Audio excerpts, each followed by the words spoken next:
Hello everyone, this is Austin Johns, recovery specialist and director of Return to Sport for Ortho Virginia. And today we're going to talk about a really important part of a program design, especially for athletes and anybody who's trying to avoid injury in their recreational time. And that is what's called foot activation. Now, foot activation is kind of a new concept in athletics and training and things like that. So let's go over why foot activation, first of all, what it is, and second of all, how it applies to what we're trying to accomplish in our everyday lives. Now, in order to understand foot activation, we first need to think of the foot and the lower leg and what happens above that. Most of the forces that happen in our body are related to what's called ground contact. So when our foot hits the ground pushes up against us and we push down at the same amount of force, and that amount of force actually translates into how much we weigh. Now, the way our body responds to that is going to dictate a lot as to where the forces go in our system and which joints are the ones that are most affected. And the important thing to think about here is that when you look at the foot, there's a whole bunch of bones, a bunch of muscular structure, a bunch of tendinous structure, some connective tissue, a lot of stuff going on. Then you got two bones here in the lower leg, and then you have the next joint, which is the knee. Now down here with all those bones and everything that's happening in the foot, you actually have 33 joints in your foot and ankle, which is really important because when we think about physics and we think about the fact that we just put our foot on the ground and the ground is pushing back with the same force that we put it down, one of the basic laws of motion in physics is that that pushback is going to be equal to the force that we put down. So whatever force we put into our foot is coming back from the ground at the same level. Okay, so if I put down 200 pounds into the ground, that force is coming back into my foot first at the same amount. Now you can think if my 33 joints are not moving that well, and I have this one joint at the knee, I'm putting a lot of force right into my knee. So we can think about that down the road. The next physical law we're going to talk about is conservation of energy. The law of conservation of energy actually says that as there's motion in a system, as you create motion in a system, it disperses forces. So if we go back and think about 33 joints in the foot and ankle, one joint at the knee, and I'm putting a ground reactive force into the ground every time I step, I jump, I do anything like that. If I can get my foot and ankle pliable and movable and pretty much soft in a way that it will reduce forces to the knee, I can pretty much expect that I'm going to reduce my chance of injury at the knee as well. It can be a very effective way to help me avoid injury both at the knee, at the lower back, and on up the chain through the skeletal system. So foot activation is a really, really important way to keep our body moving, keep ourselves mobile, and make sure that we're staying in the game. Now let's get into some foot activation drills. Okay, so here we go. We're going to do some foot activation drills. We're just trying to wake up those muscles and those connective tissues in the foot. We're trying to get some neurological drive down there in the foot, make sure everything's good and pliable and moving around.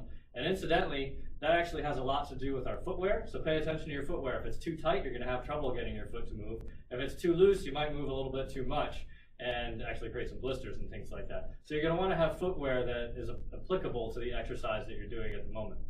Okay? Now, foot activation drills come at different levels, and it's all based upon your ability to support yourself with that ground reaction force that we were talking about before.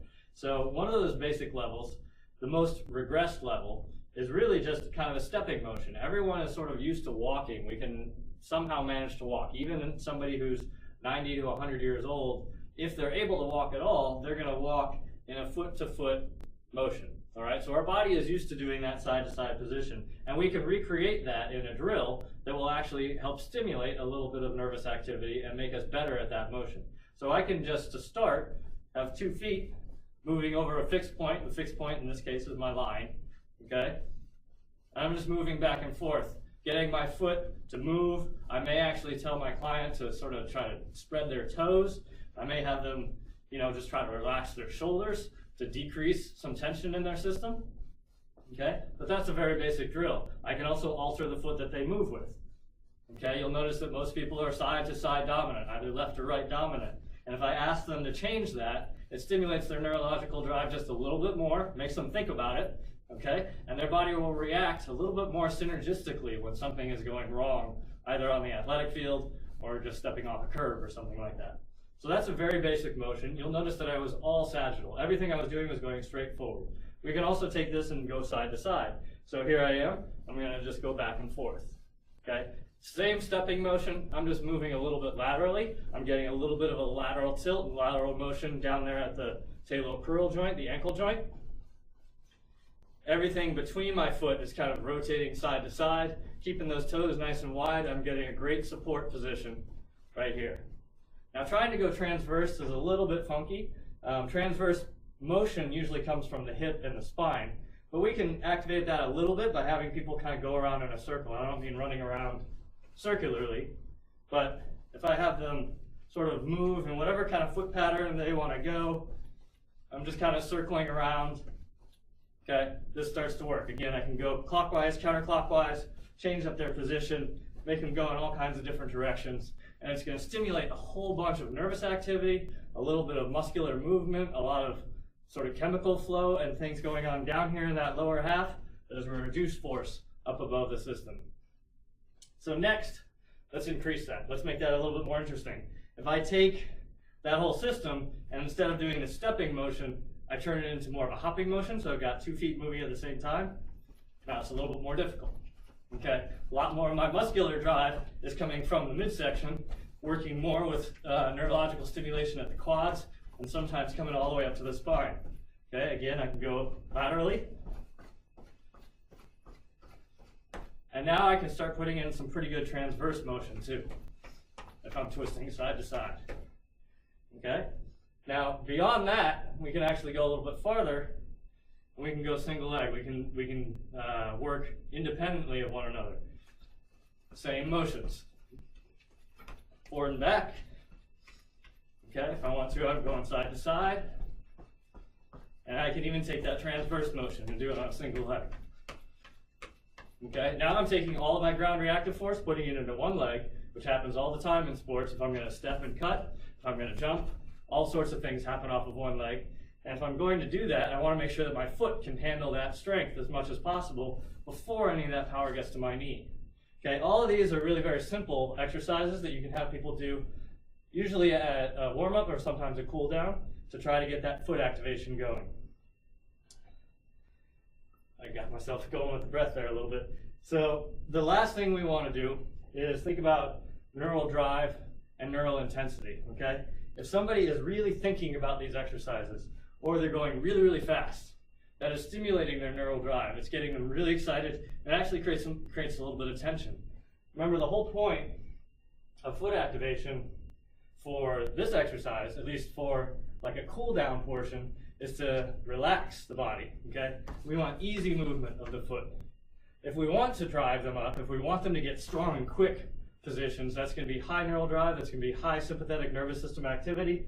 We can actually make them go as fast as we want. We don't have to.